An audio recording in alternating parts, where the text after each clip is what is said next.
Like, if my hair looks a mess right now, that's because it is. So, hi, how are you guys today? I'm doing pretty good. I really like music. Fun fact about me, I've been singing longer than I've been talking, which sounds like that shouldn't make sense, but it does.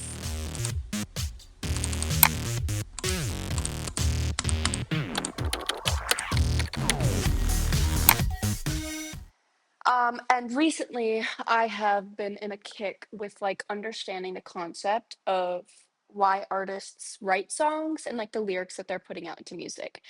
And I think music is extremely conversational and very personal. Like, there's a reason people listen to music.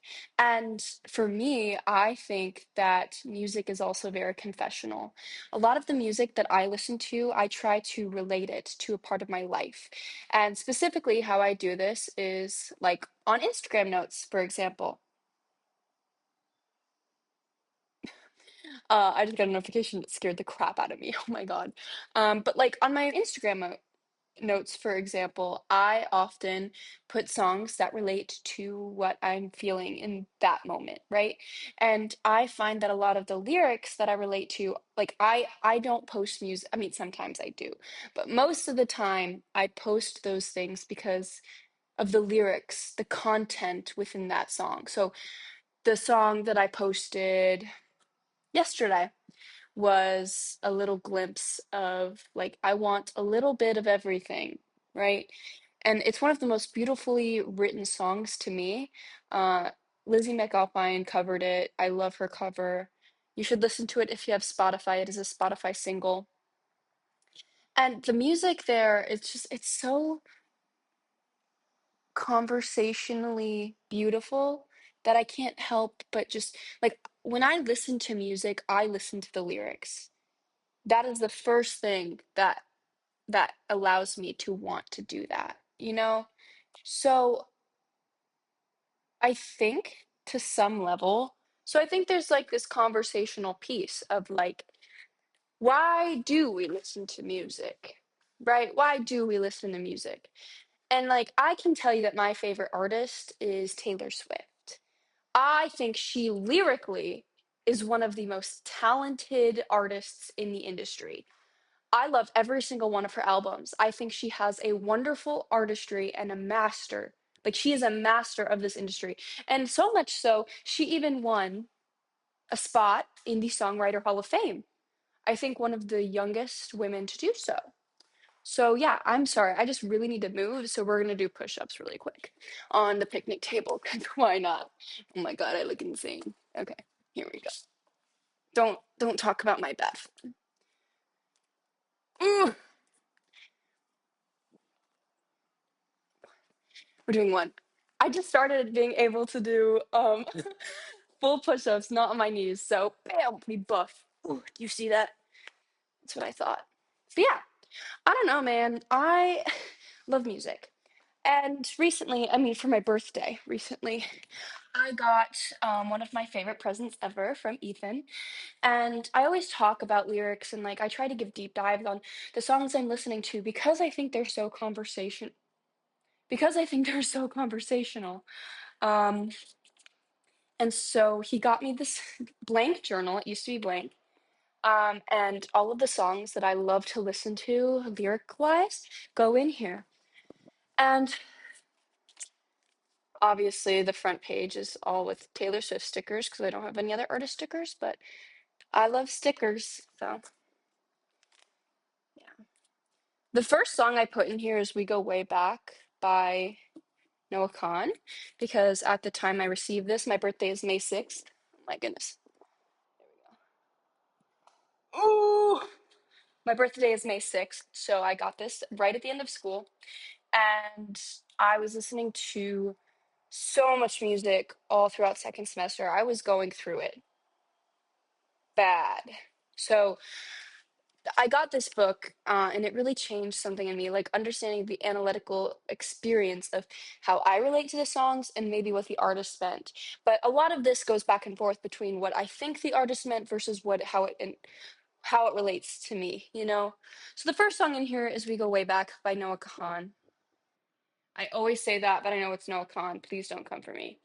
Um, and I really enjoy this song, like only like I love this song. I think this might be one of my favorite songs in the album, only because of the sentiment of like I would give everything up if it meant that we got to be here together in this moment. It all means nothing if I can't do something for you, right? I would give it all up all over again if it just meant that we were together. Like, oh, right here I put a note. I would rather keep a quiet life with you, leave my stardom behind, and love you. And you've always been here, which means that no stardom could ever make me want to forget you. That's how I took most of that song. And then the second one was Orbiter. Oh my goodness. Orbiter, another one of my favorite songs. I really understand the sentiment of like always feeling like an outsider, like specifically in the music industry. There's this like when you come from a small town or from a not so wealthy family, right? I come from a low income household. So I have paved my way for a lot of what I do. And it's so easy to feel like you're on the outside of that, but you're always going to need the support system from where you came from. And that's never going to go away. You know, so just like they'll always be there for you, but you're still allowed to go chase your dreams. And I think I love Noah Kahan's music for that. I think it's a great sentiment because yeah. And then the next song was a song I listened to a lot second semester called Moths by Conan Gray. Conan Gray, I love Conan Gray. I've been a fan of Conan Gray since his debut EP. I think he's just musically, his voice is so pleasing to listen to, but he also lyrically writes, God, and him and Olivia Rodrigo are friends, so. But I knew Conan Gray before I knew Olivia, so whoops. But Moths to me was such an eye opener for the situation I was in, understanding how I was feeling in that moment. Why couldn't I close the door? And then I did. I closed the door, but there were still parts that were slipping in through the window, right? So, yeah, it's a really good song. You should listen to it. I love Moths. My favorite part, I think, of the song is the bridge. And if you wanted, you could meet me on the other side of the street. No touch, no kissing. Let's just talk it out. I'll meet you in the middle. I will always be your friend. And I love the way he says friend because he says it like, no touch, no kissing. I will always be your friend. That was really bad singing, so just ignore that. I don't even know what key that was in. I can't even hear myself talk. And then next is Taylor Swift, Eldest Daughter. I think one of the most eldest daughter. Oh my god, I could give an in-depth on just that song. Eldest Daughter to me, like I don't know how it got so much hate. When I listened to the album for the first time when it came out, Eldest Daughter was one of my favorites. As an eldest daughter, I relate to it heavily. Always wanting to try to be the coolest person, but you fall short. Like I've never been considered cool. Like I'm a very chalant, loud person. Um And so I really understood the sentiment of like, I've always been trying to be cool, but I can't be cool. Like, I'm not a bad bitch. This isn't savage. What I'm doing isn't cool. It's not cool. But I'm giving you that time. And specifically, the bridge is one of the most beautiful Taylor Swift bridges I think I've. We lie back, a beautiful, beautiful time lapse.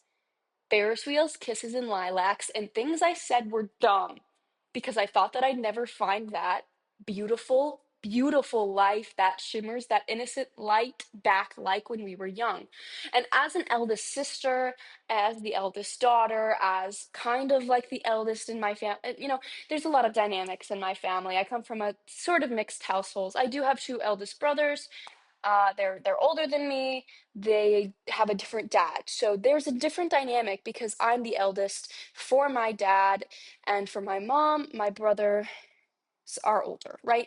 So there's a different dynamic. I have different standards based off of different parts of myself. So I have two dynamics. I'm the eldest daughter, and well, no matter what, I'm the eldest daughter, but I'm also the eldest child and the middle child.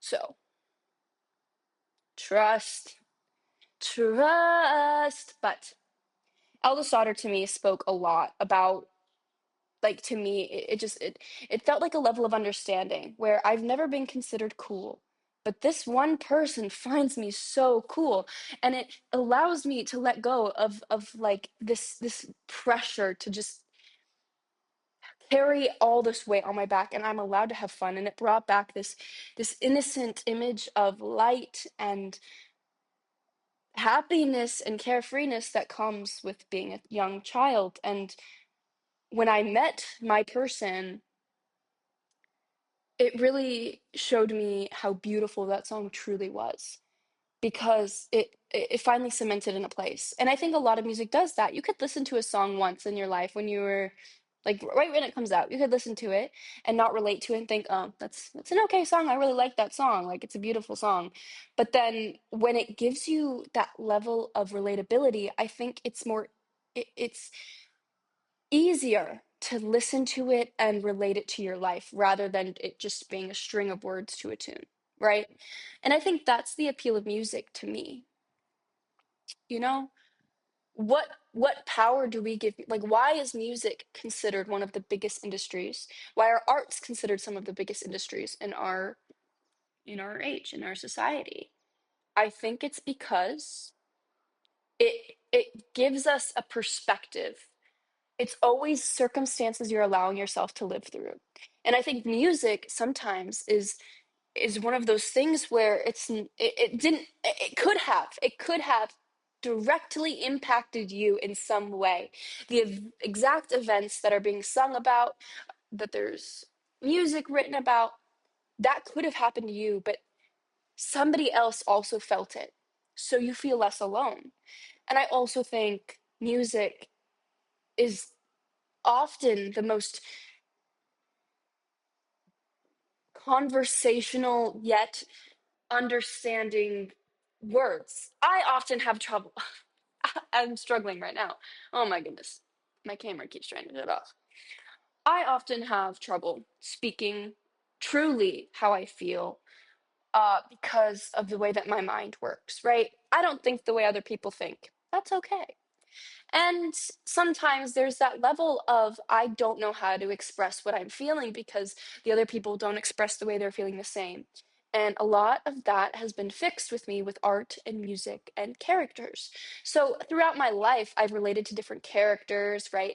And I've tried to do research on different aesthetics of, like, well, this is how I feel.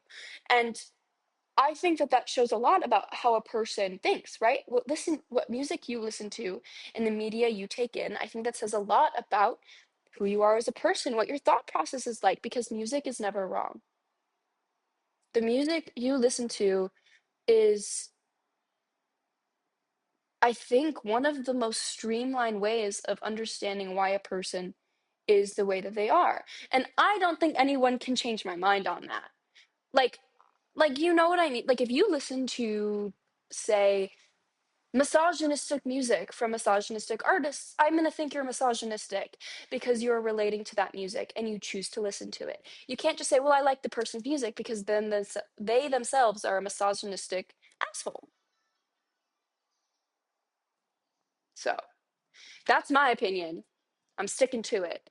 And yeah, there are going to be people who stereotype me because I listen to Taylor Swift, I listen to pop music, but I don't just listen to that. Like, right? I feel like when you stick to just one genre, you're kind of missing a whole different area of who you are as a person. I also listen to Carpenters, 70s, right? I listen to the Carpenters. I listen to the Flying Burrito Brothers. I listen to Set It Off. I listen to Mindless Self Indulgence, Mother Mother. I listen to Sabrina Carpenter, Olivia Rodrigo.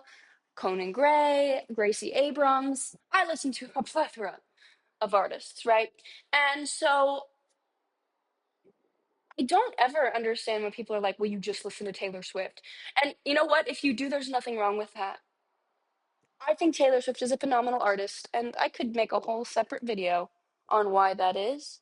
I think she's very, I think people are afraid of her. That's why I think people don't like her. I think they're afraid of feeling feelings. Like one of the most beautiful songs I think she's ever written to me, to Audrey's opinion is Happiness. Happiness is on Evermore, one of my favorite albums. Um, and happiness, the entirety of happiness is just the idea that even if it felt bad, like, right, even if what is going on with my hair, even if the situation feels bad, nothing will go away. Nothing. Talking and feeling sad, that's okay. It's okay to feel those, but it's never going to go away, right? And I think my favorite part of the whole song is mostly the middle, where she goes like, tell me, when did your winning smile begin to look like a smirk? Which basically, the way I wrote it in the margins here was, when did your smile turn into a resented plot of my downfall, right? And then the next part was, when did all our lessons start to look like weapons pointing at my deepest hurt? Which I wrote in the margins next to it. Why did you tear me down at every opportunity, pointing out all my wrongs and faults, even though you knew it was what hurt me most? And then the next part was, I hope she'll be a beautiful fool, which is a great Gatsby reference, who takes my spot next to you, where it's just, I hope the next girl can take them as jokes and not to the heart, and I hope she's beautifully dumb. Right? So I think that's beautiful. I think it has like it's still that, like, I still cannot get over it. Like, what you did to me was wrong. But then she goes on by saying, no, I didn't mean that. Sorry, I can't see facts through all of my fury. You haven't met the new me yet. Which is like, actually, no, I'm so angry that I'm taking my anger out on someone who doesn't exist yet. And then I'm mature and grown now, and someone new. And you haven't met her, and I haven't met her. And that's just the idea of the song. Like, I will be somebody new after this relationship.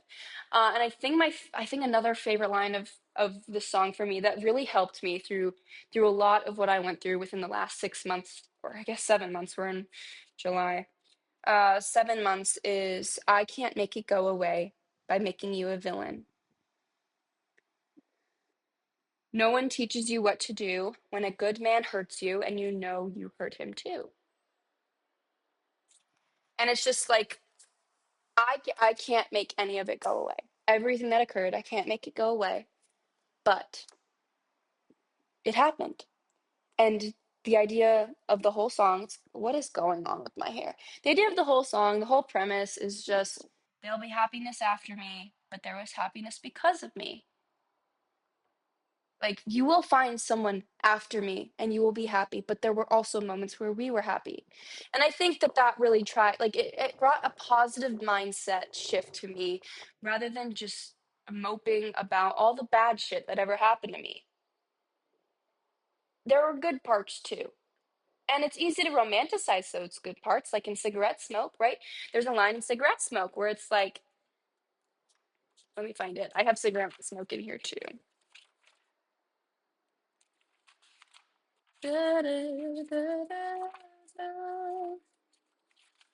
Oh, and it's on again. Be a brave soldier, fighting in only your armies. Lines, don't you ignore me. I'm the best thing at this party. You're losing me. I wouldn't marry me either. Pathological people pleaser. Only wanted you to see her. And I'm faded thinking, do something, babe. Say something. Choose something, baby. Okay. So in Cigarette Smoke, on Olivia's new album, there was a line that really stuck with, like, this song was so confessional to me. It spoke to me. It made me cry, made me really sad because it's just a reflection of like this and happiness really to me are kind of like the opposite ends of the same thing, right? Where this is like I need like tell me something honest so the memories go dark. That line to me stuck with me because it's like tell me what actually happened. Tell me all the bad things that happened. Be honest so that I can stop romanticizing the bad, like romanticizing the good because there was so much bad, right? So it's like we're not good together because of the bad things, right?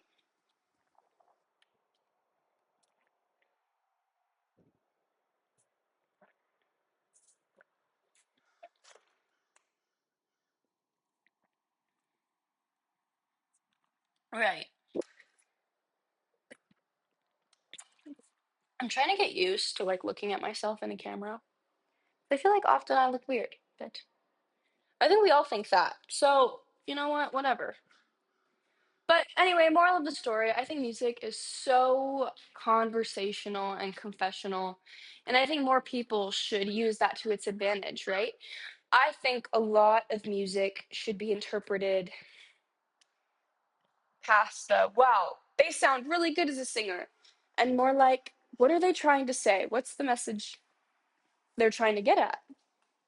And I think that'll change a lot on the industry and the type of person who listens to the music because I think it counts. I think it counts. But I'll see you guys in the next one. Thanks for listening to me rant about stuff.